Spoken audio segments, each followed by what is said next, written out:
Okay, hello everybody. So let me first run a couple of small tests about the system, because of course this is the first time I'm really using this.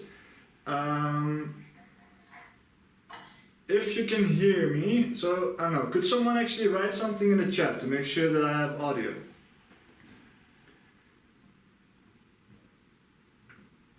I see some people typing, so it's probably a good sign. Okay, you can hear me, good. Okay, so then I would like to ask everybody to mute their own microphone, which you do by clicking on your own icon. By clicking on your own icon, then you can choose to mute your microphone. I think most of you have already done that. I just like to avoid as much background noise as possible. Okay. Okay, and I suppose everybody can see my screen and the camera, so that seems to work fine. So welcome to the first lecture of model order reduction in computational solid mechanics. Of course, the setup right now is a little different than what we're used to. I hope this turns out to work well. I hear that I cannot see the camera here, or I see. Wow, can you see the camera? Okay, so I think somewhere in the system there's an option where you can I don't know, maybe move some stuff around. I suppose the camera is not really that important. I'll focus on the slides, so don't worry too much if you can't see me. Okay, so as long as everybody can see the slides, then I can get started, I suppose. Now of course, due to the Corona situation, we're having to do things a little different than usual. I hope that the big blue button system, so the system that we're using right now, that is stable enough. If it turns out to be unstable, if you have bad sound quality, then please afterwards send me a message. Also, if it works really well, also send me a message so that I have an idea of how stable the system is. I think in the beginning it's going to be a little bit more shaky. Maybe after a few lectures it will be better, just because the university is sort of managing its system. So the purpose of today's lecture is to give a bit of an introduction about this course. So how do we handle exactly these kind of things? What will be the course content, the workload, the grading approach, and also give a bit of a motivation of the topic being model order reduction, specifically in computational solid mechanics. So I'll jump right into it, if I don't see anybody having any trouble. No, looks good. And I'll jump right into it with the syllabus. Let's see. There we go. Is that updating? Yes, it is. Okay, so here we have the syllabus. This is what we'll be discussing throughout the next semester in this class. As you can see, I've kind of structured it into three parts. The first part being fundamentals and mathematical background. The second part is really sort of the core of the lecture material. That's the reduced basis approach. And then in the third part we'll talk about some advanced topics. So I'll go over these parts in a little bit. Pretty much the first point in part one is what I'll be doing today. So I'll give a bit of a motivation of using model order reduction techniques. When are these useful and when not? Why are we interested in these? What can we accomplish with them? So that's pretty much today's lecture. Then for the next few lectures we'll talk about some traditional approaches. These are static organization and model decomposition, and sort of in parallel I'll give you some of the required mathematical background for all that follows. So that will be about the required finite element material, but more specifically about parameterized partial differential equation, because these are kind of the topic that we want to handle. We want to handle a partial differential equation that has a couple of parameters, and we want to be able to see how the solution depends on these parameters and being able to do that quickly. Now I mentioned about finite element analysis. This course focuses on finite element methods. Pretty much all the reduced basis methods and all the model order reduction techniques make use or are based around finite element techniques.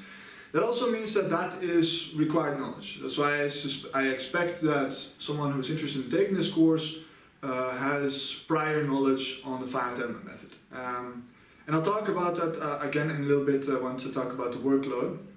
but that's something I already wanted to mention. So then after the first few weeks we're ready to really talk about the main topic, and those are the different reduced basis methods. And I collected here the POD, or proper orthogonal decomposition, in the fourth point, greedy basis generation in the sixth point, and then on the seventh number we have proper generalized decomposition. So these are different reduced basis strategies, which is just one particular flavor of a reduced order model that we'll be discussing in this class. And that should roughly take until maybe half of the class, maybe a little more, and afterwards we'll be talking about some advanced topics. So how do we use these methods for more complex cases, and how can we extend upon them? So that's roughly the outline. So I'll be giving one lecture a week, and that will normally be on Thursday. This week we're doing it different because I'm also giving a lecture today on Tuesday. Normally Tuesdays sessions are for project sessions, and that's kind of what it says all the way at the bottom of this slide. We have a computer lab accompanied with this course, and we will have illustrative model problems where you'll be working in Matlab trying to solve a certain project, a small project that illustrates these methods. And also part 1 and 2, they kind of split into the different projects that we have. So for part 1 we have 2 projects. One that focuses on static condensation. Oh, still getting used to the system. Yeah. One on static condensation, one on model decomposition. So getting the basis ready, understanding the Matlab code. And then we have 2 more in part 2. One on proper orthogonal decomposition and one on the greedy basis generation. And what I said is that part 1 and 2 take about half of the class lectures sessions. The remaining part will run in parallel with a personal project. So these 4 that I just underlined, those are projects that I wrote down myself. You can work on these and I'll grade that, so your grade will depend on that. After those 4, we will give everyone an individual project that is kind of extending on what we've learned, so doing something a little bit more advanced, and at that point you're free to work on that yourself and to come up with a solution if there's a question, or try to work on a certain topic that is of scientific interest or of interest to me specifically for this class. And that is one more project that will run pretty much the rest of the class. Yeah, okay. So that kind of leads us to the workload and the grading. So the workload of this course is, if you sum up the number of hours that come with the course credits, you get to 180. 70 hours of those are lectures, live lectures. That would be the case normally. We're doing things a little different now because of the corona situation. So pretty much half of those 70 hours will be actual live lectures such as these, which again will be on Thursday. The other half, so I'll write it down, so this is partly is lectures and partly project sessions.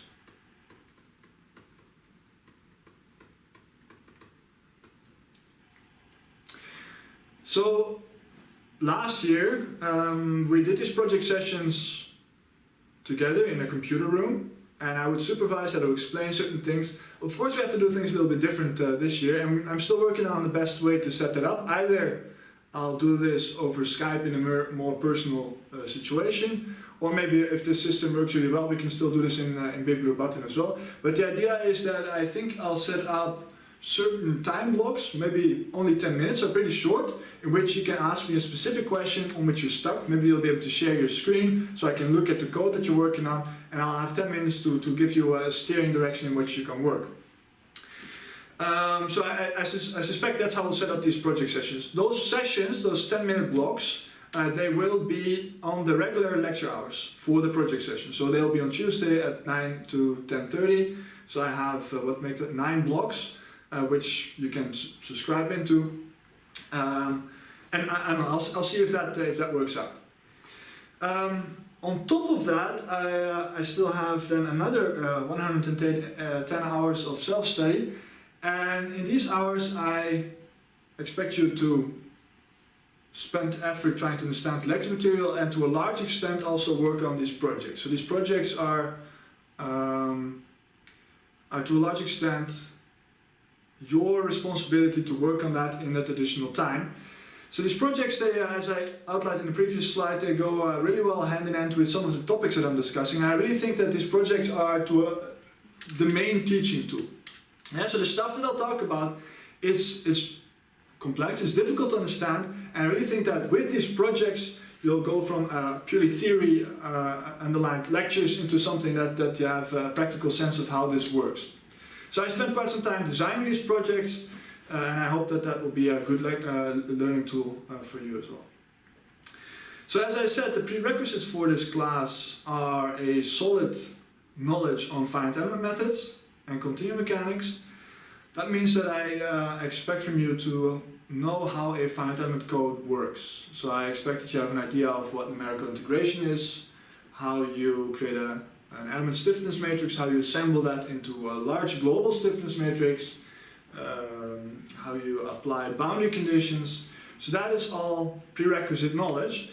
And you'll need this as well to handle the code. Yeah? So in the next lecture, I will rehearse some of these topics. So I'll pretty much spend half an hour explaining the core concepts behind the finite element method, and I'll spend half an hour explaining how the code that I wrote works, and that'll be the code that you'll be using for these project sessions. But after that, that's pretty much it in regards to the core finite element theory. So then what are we offering in terms of media? Not all, I won't make slides for all lectures. Most of the times I'll probably handwrite something on the tablet. I'll probably upload those, but still I strongly suggest that you try and make notes as well, part of a learning experience. And accompanied with that will be again the project sessions, for which we'll have interactive video sessions, for which I'll try to help you through that. Then the examination, again we have 4 of these pre-written projects and an oral presentation. So what the oral presentation means in a sense is that I'll give you another individual project that will be running for a couple of weeks, maybe up to 6, 7. And after that I'm asking everybody to give a bit of a presentation on what they did, and that counts as the oral presentation. So your grade will be based on those two, your performance in these 4 projects and the presentation that you'll give about your work that you did more individually. Now I added an additional tab here that says due to the corona situation, of course we have to do things a little differently. So these lectures are live. I'll try to keep it live. I'll try to be here every Thursday during the regular lecture hours using Big Blue Button as a system. Again, give me some feedback if this somehow really does not work or if it works quite well. And the practical sessions, I'll probably have these 10-minute slots during the project hours. One important thing, you'll need Matlab for this, and last year you could use the university computers. Of course right now that's going to be a bit more difficult, so please get a local copy of Matlab on your own machine. I think the university offers licenses for these, so by the start, yeah, I think next week will be the first project session. Before then, make sure that you already have the Matlab, some running Matlab version on your machine. Okay. Then here a little bit of overview of the lecture, the literature. The top are the 2 books that most of this lecture material is based on, and then we have some additional stuff as well. So you can take a look at these as an alternative to my writing, to my lectures, to understand what these topics are about. So then, model reduction, what are we trying to do? What is this all about? Okay, so model reduction is about trying to reduce the computational expense of some sort of computational model, and we'll focus on finite element models.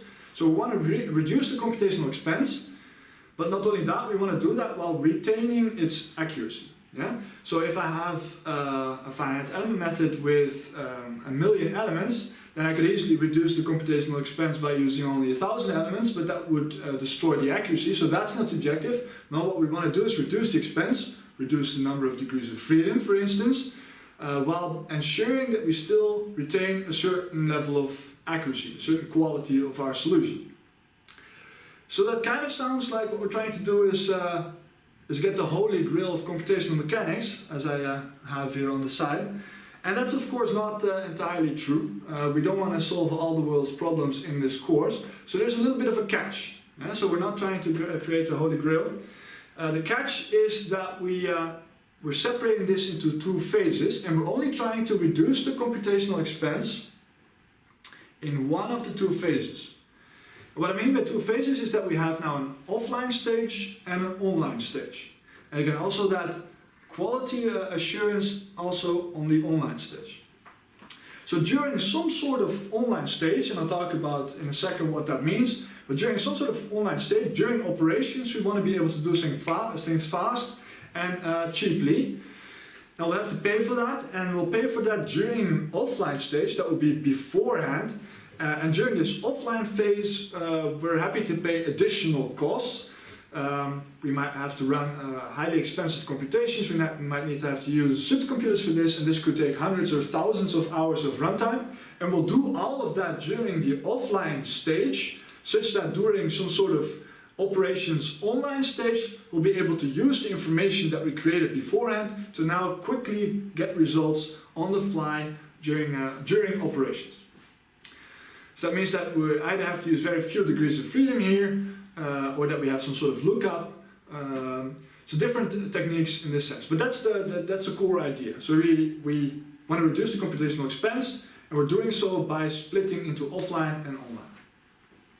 So for which kind of applications is this relevant? So I collected a couple here, and these examples are also what I'll discuss throughout the rest of this lecture to give you an idea of what we're doing in a class like this, and also in general in a research group in computational mechanics.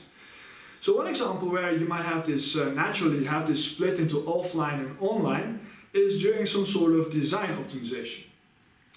So you might have a certain structure that you want to optimize based on some criteria. Right here we're seeing a road sign that is fluctuating.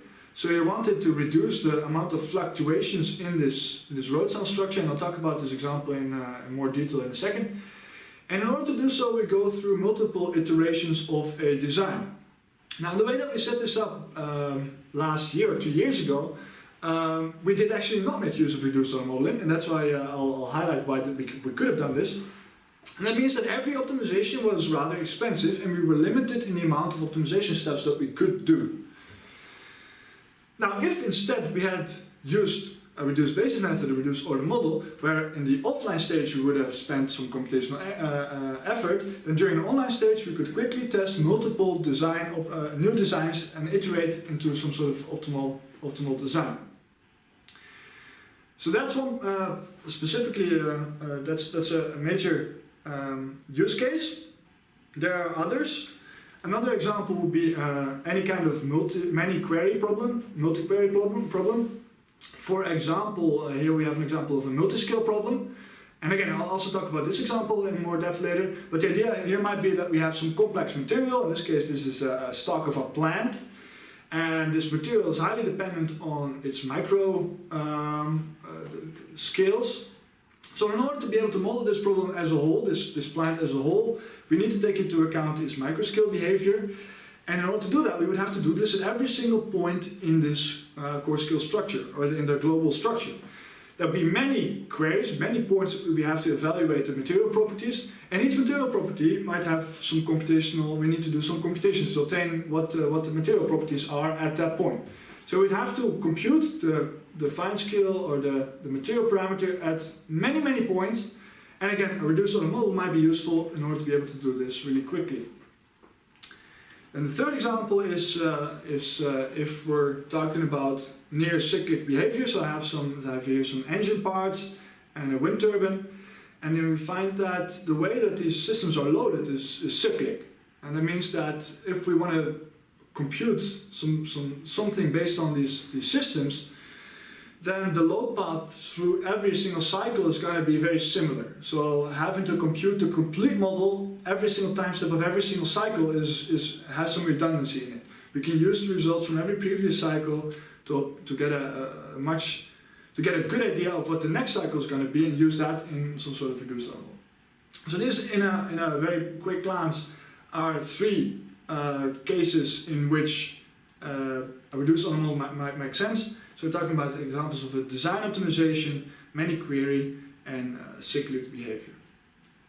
Now I picked these examples because these are examples that that we did in our research group. So I'll be able to give you some insight details on this project. So I'll start with the first example. That was the wind-induced vibrations in a road sign structure.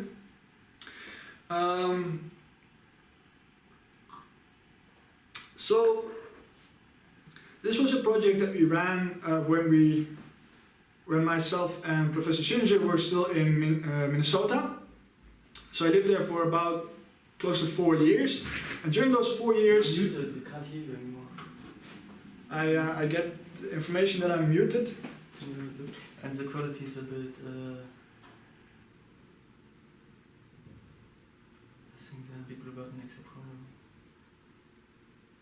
You are now muted. You are now unmuted. Do I have sound again? Do I have sound again? Do I have sound again?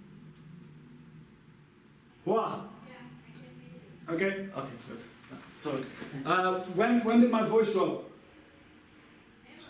Half a minute. Half a minute? For some people, I think. Okay. I hope that was not too much of an interruption. I see that only some people have this issue. Very strange. Okay, good. Yeah. Okay. I'll just very quickly rehearse what I said in the last slide. These are three use cases for which reduced order models are valid. So design optimization, many query problems, and cyclic behavior. And I'll talk about these problems in more depth. So the first one is for wind-induced vibration of a road sign structure. This was a project that we ran when we were still in Minnesota. And this was a project that was funded by the Minnesota Department of Transport. So when we were at the university there, we were at the civil engineering department, and the Minnesota Department of Transport often funds certain problems that they find have to be researched, and then they talk with the university. Is this something that you'd be interested in working on? And we have funding for that. So in this case, it was about road signs. So you can see on this picture here is that we have a sign by the side of the road with some warning message. And the Minnesota Department of Transport found that these signs were fluttering too much. That due to the wind, these signs were going back and forth too much. So they wanted to figure out why this was and if there was some easy way of fixing that. Now, there were many people involved in this project. Our aspect of tackling this issue was with some sort of computational model. So we took this as an opportunity to develop a finite elements for fluids code. So this was a rather extensive project. We did wind tunnel experiments. We did experiments with water to determine drag. So on some of these pictures you see the small scale models that are put in a wind tunnel and in a towing tank. So we used these numerical experiments to validate our computational model, which you see on the bottom. And then we have, so that was a fluid mechanics model. And then on top of that we had a solid mechanics model that used information from the fluid mechanics model to determine to what extent the road signs were fluctuating. And again, after that, we had to figure out what are the main factors involved in this process, and what can we do to mitigate that. Now, the design constraints were that there are safety regulations in place that make sure that the sign is not too stiff and not too strong. And it might sound a bit counterintuitive, but the idea here is that if a car actually crashes into a sign, the sign should break. So the sign is purposely made not too strong and not too stiff, such that we don't get any really bad collisions with cars. So on the one hand, we want to have a structure that is not too strong and not too stiff for safety reasons, but then it turned out to flutter too much. So we're trying to tackle the flutter without adding stiffness. So that was the objective here. And on the right, we still have some other people that were from the university there, and on the bottom, someone who also worked at the Minnesota Department of Transport. So here we see an example of our computational model and a grid that we were using. And as you can see, this is already quite a number of elements. And this is just a 2D slice. Of course, this was a 3D problem. If you have written knowledge on fluid mechanics, then you know about turbulence. You need a turbulence model for this. You need to have very fine elements during covering all the surfaces, because this is where you get boundary layers. And what we have here is, on the picture on the left, we have the side view of the sign structure, and then we see some vertical lines at different distances from the sign structure, and this is where the measurements were taken. Yeah, so we have here a computational model, and at the same time we have measurements at these different locations. And we use those measurements, of course, to validate our model, where on the pictures on the bottom you see of a certain height, what are the mean stream velocity and the fluctuations, and the fluctuations are a result of turbulence. So these agree quite well, and on the bottom or on the top we have some more mean quantities such as the drag force and drag coefficients. And as we can see, the computational model to a large extent fits the numerical experiments. And of course the numerical experiments are a small scale wind tunnel, so there will always be discrepancies. But this is something that we're happy with. So after having validated the model, we can now have a look at what the original structure behaved like and try and optimize this with some design iterations. So on the left we see the original configuration. There was a little bit of a shield on the bottom, then the big part in the middle that had some LCD display to give a warning message, and on the top we have some lights. On the right you can see, and I hope that's running, yeah. So you can see the simulation that we run, so we see the turbulent flow, and again this was validated, and then the solid mechanics model shows that we have a certain deflection, as we see on the left, and we see some vibrations on the bottom. Yeah, so this is the baseline. This is what was placed in the wild, in a sense. And now we want to change this design and try to reduce these fluctuations. So pretty much we want to reduce the amplitude that you're seeing in the bottom. And again, we have design constraints, so we had to go back and forth a couple of times to talk with the Minnesota Department of Transport of what we were actually allowed to change. And one of the things that we ended up being allowed to change was to remove these little squares that are behind the lights, because they ended up not really having a function. And of course, that's where part of the drag is coming from, and since it's all the way at the top, maybe that's to a large extent causing these large amplitudes. And they were actually also saying that many of the structures that they have placed, those boards have broken away after time, so they were not too hesitant to be able to remove all of those. So that's our first try, and then we get something that looks like this. Yeah, so here you see that the squares have been removed behind the lights.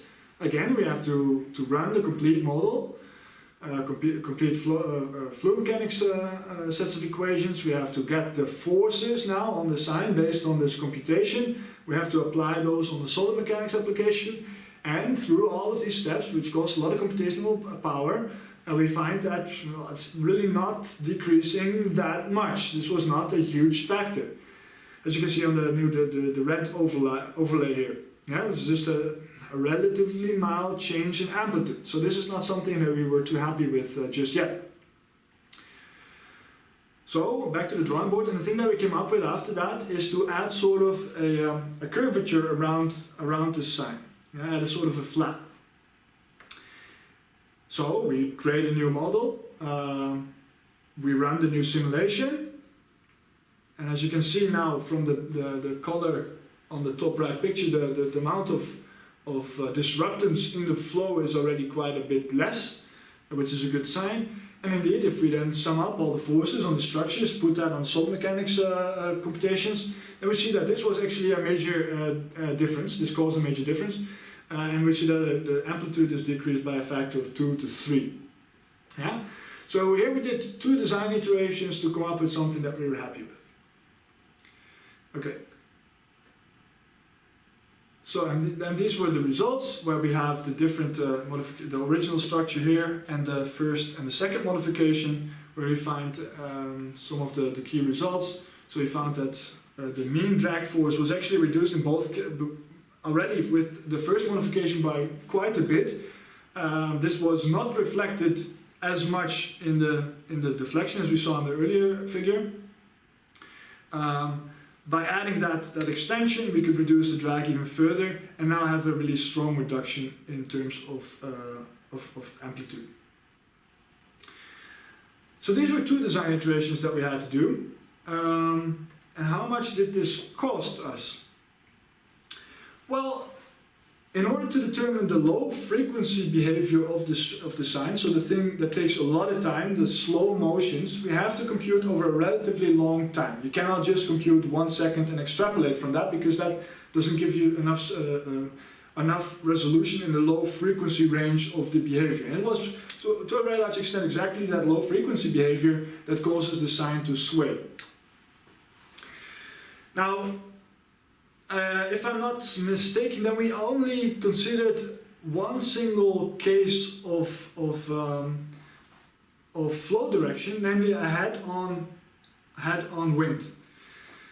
Especially with the design iterations that we produced and proposed, this might now be a worse case for wind that is coming from the side or oblique.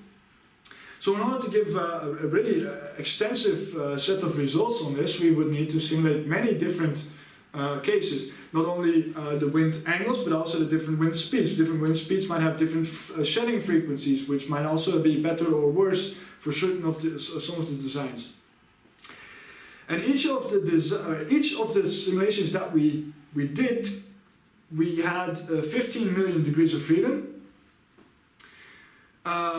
We solved this on a supercomputer, so each of the simulations that we did, we solved with 500 cores on a supercomputer, which permitted us to reduce the time for each time step to 13 seconds computation time, and we needed 50,000 time steps to get sufficient accuracy in that low frequency range. Yeah? So each simulation that we ran took 7 days, and that's why we're limited to only doing a couple of iterations. Now this figure on the left is showing how well a certain program is scaling with the number of computing cores. So how long does it take?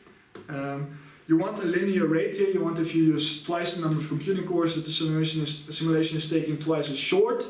That is not always the case. There are bottlenecks involved, but we find that our code did quite well. Now, for those of you who are interested, we used actually an open source framework for our code, Phoenix. That's a code base that you can use with Python, although the library itself is written in C++, so the library itself is really fast, but you have the flexibility of the Python programming language to quickly prototype your code. So I was actually quite impressed what Phoenix could handle in this case, with 15 million degrees of freedom and the scaling that we're seeing right there. So it's really quite impressive. But nevertheless, this was still a huge bottleneck. We can only do a couple of simulations because every simulation takes 7 days. And that's why we're limited by the amount of different ranges of wind speeds and angles and iterations that we could do. So an alternative to something like this would have been a reduced on a model. And again, for this one we did not actually do this, but I want to illustrate some of the problems that we tackled ourselves that could have really benefited from something like this. If we would have separated this into an offline phase in which we did a couple of these really expensive simulations, 2, 3, 4, I don't know, just as much as we did right now really, and we produced a reduced order model from that information, then after that we would have been able to use the reduced order model to go over many more different wind speed ranges and go over many more different types of designs. Now, for what we produced, the Minnesota Department of Transport was very happy. So from our perspective, that was fine. But it's definitely something that we could have done in a different way. Okay, so that was the first example. Yeah, okay, so what we would have liked to do instead would have done hundreds of simulations, which reduced on a model would have made feasible possible. So that was example number one. Then example number two is a PhD project of one of my colleagues, Tarun. And this is also back from the time that we were in Minnesota. And for those of you who are a little bit familiar with American topography, Minnesota is in the center of America and all the way in the top. Yeah, so those are the states that you call the American Midwest. Those are the states that most people tend to fly over when they go from the East Coast to the West Coast or vice versa. They're called flyover states. And one of the particular properties of these states is that they have a lot of flat land, which means that they can produce they have a lot of farmland. But the flatness of this range and the fact that it's a land climate also means that there is a lot of wind and there are often storms. Yeah? So they are limited by the crops that they can actually cultivate. So we're used to cultivating wheat here, grains. In America they're more used to cultivating corn. And that's part of that reason is that corn is much stronger and stiffer and able to resist these storms a lot better. But they would also like to cultivate grains. So this was a project that was from the Minnesota Department of Agriculture, and they were trying to find a way of breeding plants in such a way that they could resist this storm damage. So they wanted to make plants stiffer, pretty much very similar to the previous project. And again, there are design constraints here because we don't want to change the plant in such a way that it's very stiff, but then has very low yield. So you want it to have a lot of yield, which means pretty much that on the top of the plant you have a lot of usable material, right, the grains. And at the same time you want it to be stiff. And what they said is they are able to breed in such a way that they can get a certain gene that they expect to need. Yeah, so their claim was, we're able to breed whatever genes we want. What we need from you guys, from us, is to know which genes are actually the genes that we want. Yeah, so which genes are causing our plants to be sufficiently strong. So that's a computational mechanics problem, or a mechanics problem at the very least. We want to have a stiff plant. And the interesting part about this project, apart from the fact that this was again a real world application where they're talking about breeding plants, is that this is, so from our perspective the interesting part is that this involves a lot of micro-scale behavior, so multi-scale behavior. Yeah? The stiffness of a plant is highly dependent on its micro-scale structure.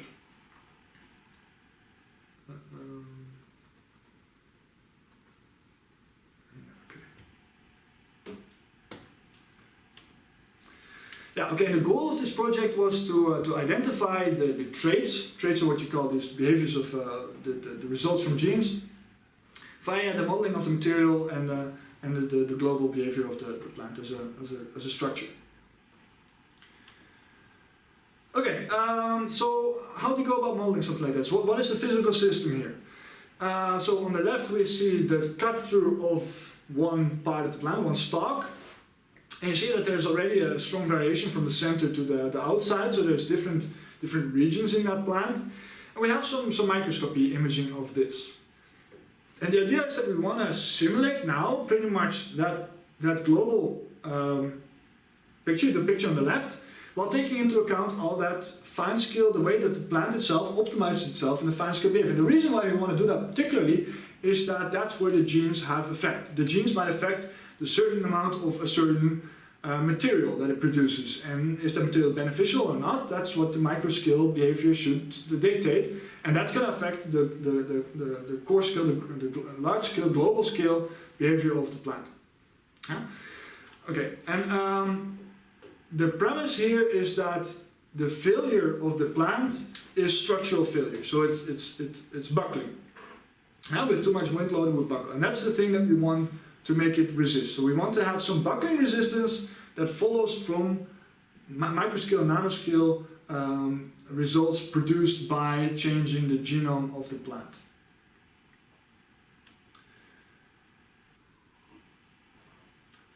And now, plants are really quite interesting actually, because they only consist of very few materials. Those materials are grouped here in this graph with different colors, so the different circles are different materials. You see lignin, parenchyma, and some other materials, and they're grouped. And this grouping is showing the different plants that have a certain quantity of this material. Yeah? And we see that these different plants, their stiffness and strength ranges over various orders of magnitude. Yeah? So all the way on the left we have stuff like apple and potatoes, which are not very strong. And all the way on the right we have oak and pine. So these are very strong materials. And the funny thing is they all consist of the same base material. So it is the way that these plants create a microstructure, use these materials, that is what gives this wide range, this immense range of stiffness and strength difference.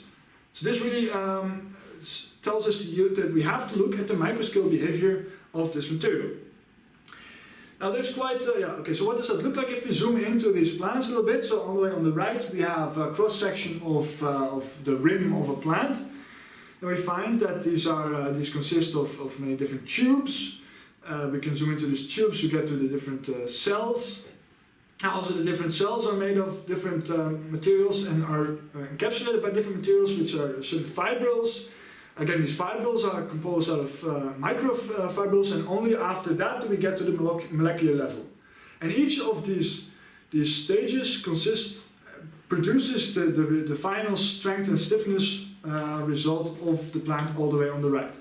So somehow in our computational model, we want to model this guy.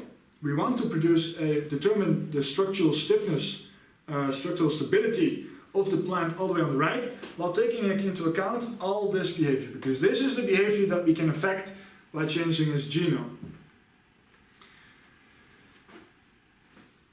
So the assumption here, and the assumption of using any sort of micromechanics theory, is that you have a sufficient amount of scale separation. So each of these layers, they're separated by a sufficient amount of length scale, such that you can look at each scale individually and get some stiffness results from each scale and then upscale that to the next layer.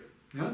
So we have to go all the way down to the molecular level, then upscale that to each of the intermediate microscale, nanoscale, microscale levels, all the way to end up with the global behavior of the plant, and there we want to perform our simulation. So you can already understand that if we have to do this at all of the different points in this plant, and pretty much every single integration point in our finite element code, then this would be a huge computational expense.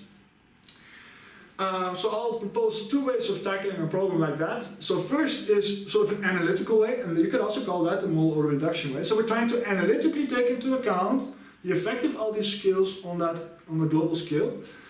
That is the direction that this PhD student is working on, so he's doing analytical micromechanics. And then all the way at the end I'll propose again an alternative that kind of relates more strongly to the course material here, to do this in a computational sense. So, this is classical continuum micromechanics. This is a field that's been extensively developed for many years. And I won't go into too much detail because that's not the point of these examples. I just want to give you some idea of the projects that we're working on and how they can benefit from these other models. But still, to give you some idea, the way that the micromechanics works is that we have certain macro scales living at one level, a level of the scale ranges. These are these guys. That's your stiffness and your strain. And of course they're connected via some sort of stiffness relation. And that is the C, so that's the stiffness, the material stiffness. And that material stiffness depends on the layer underneath, the one layer deeper. Now we're able to transform our stiffness and also our strain in a very similar sense to sort of a volumetric average of the stiffness and strains in the layer beneath, in the next scale separation layer. So we're able to connect stiffness and strain from different layers, and this is balance of forces really. Moreover, so that's in a homogenized sense. So from the stiffness and strain on the lower level, we're able to compute the stiffness and strain from the upper level. The relation also reverts by a certain assumption on the way that this is what we call a strain concentration tensor. So that is the linear relation between the macro strains and the micro strains. So this is an assumption. This is an assumption of the continuum micromechanics. So if we can make this assumption and we can do some homogenization, then we can find that the stiffness matrices on the one level relate to the stiffness matrices of the different constituents, the different material constituents, a level below, via this strain concentration tensor. The next assumption, and this holds for particular cases, is that strain concentration tensor can be analytically computed by some sort of, I believe this is called sort of a Green's tensor. So this is the way that any load would distribute in a system. Yeah? So now we have a set of analytical results that connect the different pieces together. And in the end, what they all have one single assumption or one single underlying entity, and that is that P. And again, that's the way that a load would distribute in a system. And that guy depends on the setup of the system. So what we have on the picture on the right is one particular case where we have a little inclusion in a matrix. And for this particular problem, you would be able to compute the P, the guy over here. So you can analytically compute that for that particular case. And once we know that, we're able to go up the ladder and get our C star. So this P depends on the microscale behavior, and based on what the microscale looks like, we get then a macroscale behavior. Now, of course, single inclusion in a matrix is the simplest case, and much research over decades has been to develop different of these microscale systems, and for each of those to find the P that allows us to upscale to the scale above and to homogenize, in a sense, the stiffness relation.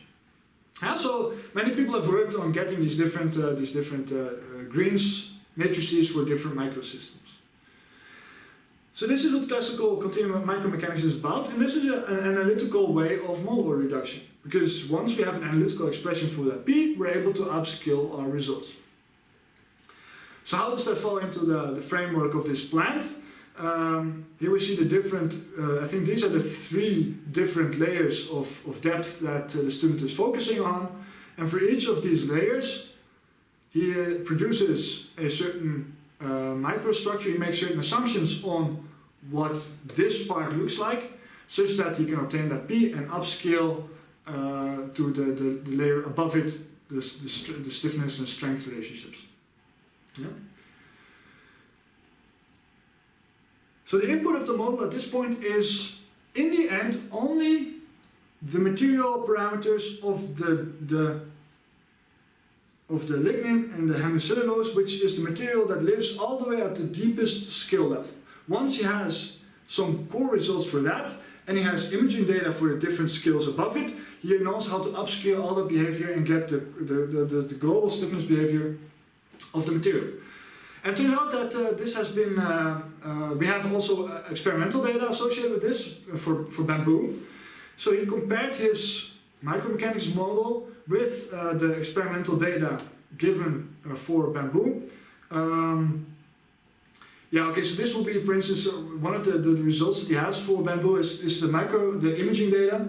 And you can see that the way that he would use micromechanics is he would assume each of these guys to be an inclusion in some matrix material, that's the surrounding stuff, and then you choose a certain micromechanics model that best fits that particular assumption, and from that upscale. Okay, so here we have on the left, that would be an assumption of what the picture on the top right looks like. From that, using the stiffness results that he has for the material behavior, you would get, you can upscale to a next level.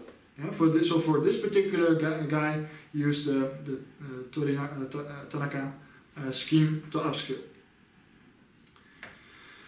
So then, for bamboo, what results did he get? What we see here is that the results of a plant, they really depend on which radius you're looking at. The material in the center is very, very different from the material on the brim. And for this experiment, they actually looked at that. So they cut out, I have no idea how they did this, but they cut out certain pieces of the material of the bamboo at different depth layers, and they determined certain properties. Yeah? So they determined the stiffness, I believe, in this case. And now Tarun did the same thing with his computational model, where he's using, again, his upscaling. He takes all this imaging data, which I believe they also produced, upscales with this micromechanics theory, and what he finds is another stiffness. Now, in principle, the experiment should give you the same as the model, which means that you have this line of 1. So this is the 1 line if you plot those against each other. And what we see is that indeed you get a very good correlation using this theory to produce the stiffnesses of the material. So this was a really nice result. Then we want to use these results to find the structural stability of the system in terms of buckling. It's what we determined to be the critical failure case. Now, one interesting part here is that buckling of a shell, a tube, to a strong degree depends on its isotropy, or exactly the fact that it's not isotropic, so that it's transversely isotropic, so that it has different material parameters in the direction of the stock and the direction of the shell. Now we find that depending on these material parameters, you get very different maximal loads and this effective stiffnesses or effective strengths. So they actually did tests on stuff like this as well. Here you can see some test setup. I know that Tarun also worked on doing many tests. That was apparently very, very difficult, getting slices of plants, putting them in these sort of test banks, as you can imagine. The clamping was apparently a horrible process, because as soon as you clamp anything, it will destroy the part of the plant, which means that will be the case where it fails. So he tried many different cases. It was a huge process, but he ended up getting quite a bit of results. Now, one key thing that you notice that in the end, what you're able to determine is the stiffness results in that length direction, in this direction. But the results in this direction are going to be extremely difficult to get. And that's exactly what we find is important, because that, to a large extent, also affects the effective strength. And that's again another argument for why you would want to have a micromechanics-based computational model, because we can validate it in the length direction, produce the same results for the transverse direction, for which it's extremely difficult to get experimental results. So then in terms of material strength, the hypothesis here was that, so this is still, I think this is still an experiment where they pulled together a bunch of plants and then get the stress-strain curve. And the key claim here is that different points in this graph, so the transition from an elastic stage to an elastic plastic stage, and the transition from an elastic plastic stage to the plastic plateau, that is associated with the failure behavior of some of the micro parts of the system. Yeah? So here the third layer might fail, and here the second layer might start to fail, and that's why you get different mechanical behaviors. So based on that assumption, they also ran experiments, and again they're comparing, I believe, this point to how they determined the similar point with the micromechanics model, and again you get a result that lies really well to the 1-1 line. And you really have to appreciate that these kind of models are extremely complex, right? So also the experimental data here will be extremely scattered. It depends highly on the type of plant. I believe one of the aspects in the experiment that was of prime importance was the amount of hydration that the plant had. If you leave it lying around too long, it will be too dry, you get very different results. So given all these limitations of the experiment, this is really still a very nice correlation. And then finally, being able to compute now on a large-scale global system behavior, using at each point in the finite element simulation, at each integration point in the finite element analysis, using the stiffness behavior that has been upscaled from all these scales, he's able to run now these buckling simulations, and he finds indeed, at least quantitatively, or qualitatively, sorry, he finds the same regions of buckling. And I believe for him now the next phase is to get data from the guys from the agriculture department to see how they can affect the genomes. So this is a form of model reduction because he's doing all this stuff analytical. And in that sense, what I want to illustrate is that there's really many different types of model reduction. Now, of course, we're not going to be talking about all kinds of micromechanics model. That's just one case. Turbulence models would be another case. So I don't want to jump into that order. We're going to be focusing on computational-based model reductions, and specifically reduced basis methods. So this is what the student is, and as an alternative that relates more strongly to what we will be doing in this class, we have here some computational homogenization, where again we have some sort of global system. We're using a finite element model to compute there, but at each integration point of our finite elements model, we need to upscale some sort of microscale or multiscale stiffness or material behavior. And each of those behaviors has a new layer of scales associated with it, which might be very complex. So each of those has a new computational model associated with it. So in principle, for every single integration point, you would have to do a new finite element analysis. And I believe that is called FE squared. Now, of course, that doesn't really scale very well, especially if now at each point you would have to do another one, etc., etc. Yeah, so this would be sort of the setup where you have now your microscale behavior, in your microscale, each a different computational model, again with a finite element computation. So that will become extremely expensive really fast. And this relates to that multi-query case, where you want to query the result of a computational model for many different cases for slightly different parameters, different stress result, a different point in material space, etc. So this is a multi-query case. You want to get the result of a computational model many times. So this will be a perfect case for which you now could run certain computations during an offline stage many times. They're expensive computations, takes maybe hundreds of hours of runtime. And from those results, you now create a reduced order model, a reduced basis method.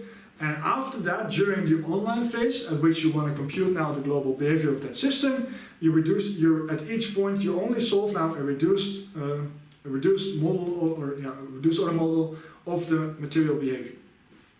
Yeah, so the reduced basis method could decrease something that has, I have no idea, maybe thousands or millions of degrees of freedom into a handful. So this is something that you can almost do instantaneous, right? So you could reduce something of a million degrees of freedom into 20 or something like that.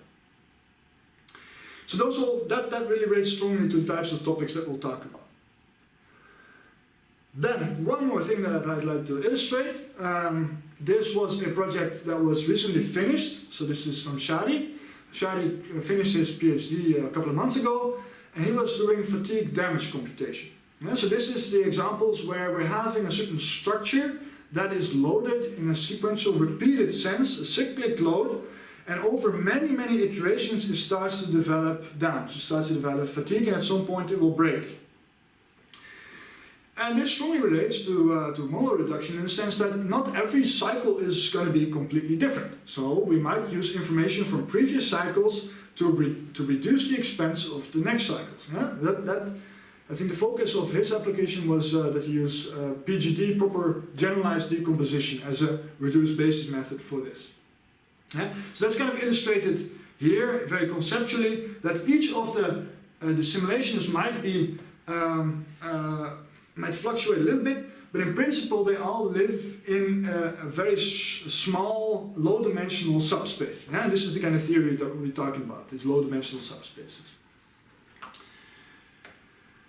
The physical problem, decomposing into parts, we have our standard elasticity equations, and then he has a constitutive model which becomes a little bit more complex. These are the closure relations that relate the stiffness to the strain. And here he has some sort of damage evolution. Yeah? So based on the stiffness, previous load cases, previous stiffnesses, you get a certain damage that evolves. And this evolves very, very slowly, so you have to simulate many, many different load cycles for this to actually build up into critical damage. So the point being, this is non-linear and not so easy to compute, so rather expensive. If you want to compute many cycles of a not so cheap simulation, that's going to be very expensive. You want to use some sort of reduced basis method. So here we have an example of a simulation where we find that he's doing many, many different load scenarios, many different cycles. And here we see, so this is the prescribed, this was a prescribed displacement, and he finds that this is the result for the damage evolution. So after many of these iterations, he gets a certain damage level. And then he can determine whether or not this is critical damage, or if that's still loadable or not. Yeah? So this is just a single simulation. Yeah? So even though this is many different cycles, it's still a single simulation. And the point with these damage models and fatigue models is that they're highly stochastic, meaning that there are very many small parameters involved in the final result. Yeah? Some parameters that we could see are that each of these cycles might be slightly different. Yeah? So they're not going to look so clean as you did here for his model problem. You have different cycles every cycle. So the load will be a stochastic behavior. Maybe you know the mean load that you will get in a cycle and the mean amplitude, and then there's some fluctuation on top of that. That's one thing. You would also have material parameters that could vary within a certain span. Yeah? So in principle, you don't want to run a single simulation here, but you would want to run many different simulations, producing the same damage or computing the damage for that particular case, and then determining from that sort of a mean and a variation. Yeah? So that's what he did here. So he's running many different simulations, and I think here he focused on changing the load cycle a little bit, and he finds that indeed the damage, so these are the damage results again, for each of these structures varies depending on the type of amplitude and mean loads. And based on this, he's compressing this now into sort of a mean and a standard deviation of what the final damage is going to be. And based on that, you can determine whether or not this falls within operation ranges, or if that means that your structure should be improved in some sense. Yeah, so now we have a complex model that is rather expensive. In every single cycle, we have very many different cycles, and we have many different models. Yeah, so there's a bit of an estimate here. This is, I believe, is still running a relatively small example computation. So this is the number of degrees of freedom in the finite element model. This is the number of degrees of freedom within one cycle. So within one cycle, he's computing 41 time steps in every single cycle. And then 10 to the 4th is the number of lines that we see here. Yeah, so he's running 10,000 different cases to determine these graphs. So this is the number of problems that he's working with, and this is still a model problem, right? 1800 degrees of freedom is really not that many. If you want to do this for a complete engine part or a windmill, that would be significantly higher. Yeah, but this is still a scientific project. So we definitely need to be able to reduce the complexity and the size of this model. And the way that we do this is, or the way that Shadi did this, is using proper generalized decomposition. And that will also be one of the topics that we'll talk about in this class. Let me very briefly illustrate what this is about, and I'll illustrate it by means of another method, which is the model decomposition. So that is only part of that proper generalized decomposition. Model decomposition is one of the first topics that we'll talk about. And that should sound familiar. That's something that you probably saw either in your PDE classes or also in your structural analysis classes. So if you have a certain structural part, as illustrated here, you can get its eigenfrequencies and its eigenvectors, and those represent its mechanical behavior based on the amount of energy that you supply, how it will respond. So here we have the first few eigenmodes, which is showing the vibration of that system, and we find that the frequency also increases with each of these eigenmodes.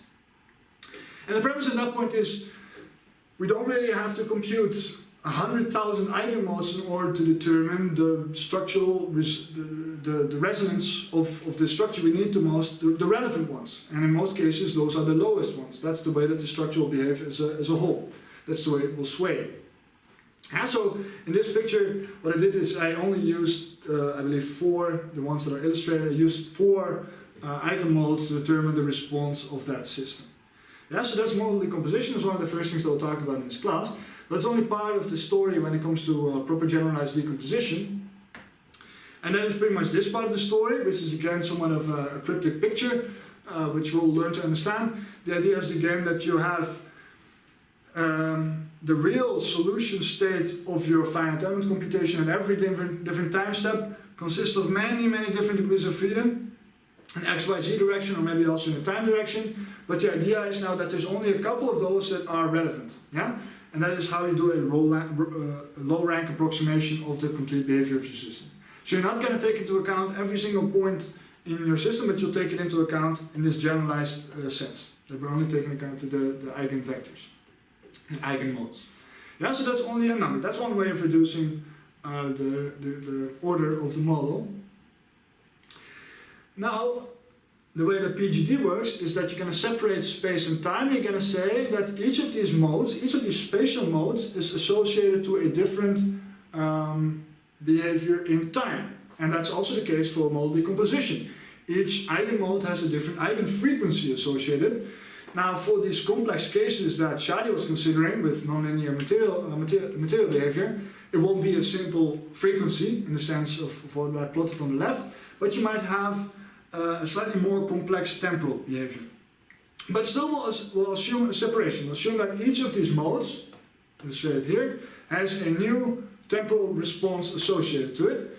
And that's exactly what he will compute in every cycle. So instead of computing the solution in every single time step of every single cycle, what he will compute is the global response within one cycle of the complete structure, assuming that its spatial behavior can be decomposed in these different modes, and also its temporal part can be, and each of these spatial modes is associated to a new temporal part. And the temporal part is then what he changes in each cycle, and that's the one that he, with some sort of Newton iteration, tries to get the minimal residual of the system to get the best approximation. Yeah, so that's the part that guarantees the quality of the solution. Now, it might turn out that 4 modes is too little, and that's kind of the nice thing about reduced basis methods in a very general sense. If you find that the quality is lacking, then it's relatively easy to simply add one more mode, one more basis. And that's kind of a general sense true for reduced basis methods. So if he finds that after a couple of iterations, his cycle is not producing the right results for which he has certain error measures, he knows that the cycle that he's computing has a too high error, then at that point he can add a mode on the fly. So what does that look like? Here I have again the picture. So here you have the reduced basis method, and now in time you have each of these modes that he's computing, or each of the time responses. Then he has a certain load case, so he computes a cycle. Then he gets the result at the end of the cycle. Now then he goes into the next cycle, and I think part of his research was also about how to properly connect these different cycles together. So he gets a new cycle, and in this new cycle he tries from the starting point result from the previous cycle, and knowing the reduced basis method. So again, this reduced basis is something that he will only have to compute once in some offline phase, and after that he will continue to use this. So using those reduced bases, he will compute now a new spectral response, a time response, which is sort of illustrated here, going through the different iterations. I hope this is showing. I suppose so. So in each iteration he is changing the temporal response associated to each of these modes, and after 15 iterations of a very low dimensional system, there might only be 5-10 modes in one of these simulations, and as a result also only 5 or 10 degrees of freedom, he is able to produce now a result that satisfies a certain quality rule, and if not, he would add another mode. Yeah? So this is proper generalized decomposition in a very broad outline. It's one of the things that we'll talk about in this course. Okay, then I'm already getting to my recap pretty soon. So I've mentioned now already a whole bunch of different model reduction methods, some of which we'll talk about in the class, some of which we won't. Static condensation I think I did not discuss yet, but that will be the first one we'll talk about. That is something that was developed all the way back in the 70s and is still relevant nowadays. So that's the first one that we'll talk about to get a bit of an idea of how these finite element codes work. That's also the first project. Then the second one, modal analysis, model decomposition. I showed some pictures of that just a second ago. That will also be a different project.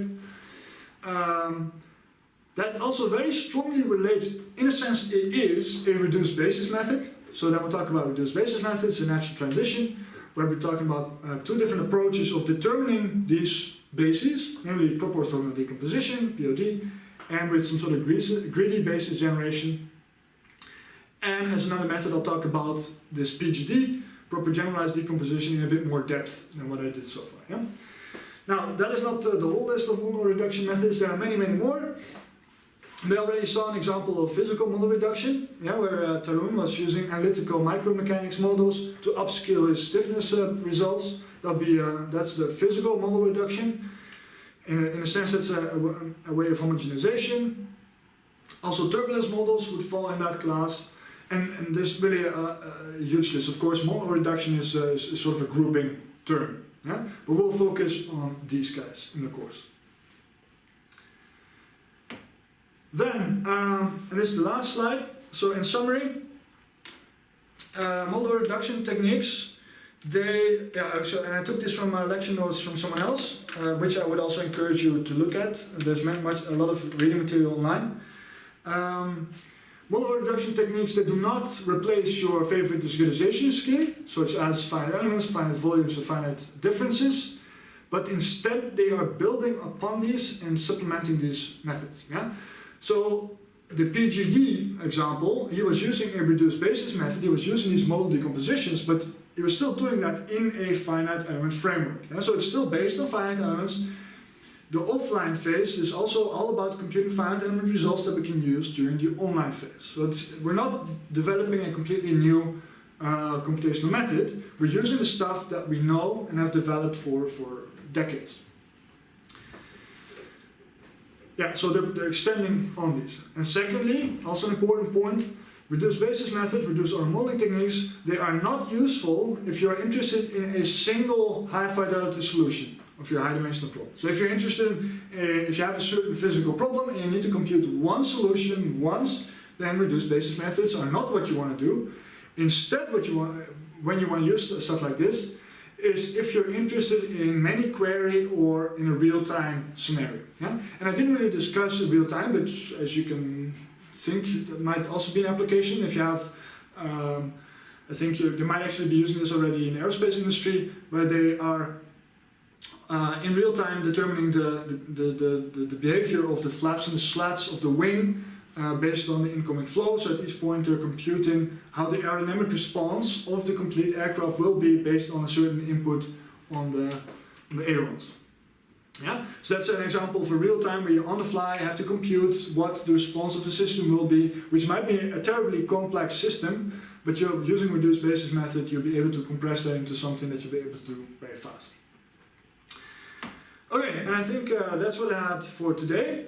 So thank you for your attention. So I think I talked for an hour and 15 minutes now. I suspect those might roughly be the lecture times. Maybe sometimes I might fill up the full 1.5 hours. Of course, for me it's a bit of a different situation talking to a webcam instead of a class of students where I have some form of interaction. So maybe with the lack of that interaction, my lectures might be a little faster. I hope that's fine. So again, let me know what you felt about the big blue button system. I don't know to what extent we have alternatives, but still I'd like to have your feedback on that. And yeah, I suppose that's it. So thank you for your attention and feel free to send me emails if you have any questions.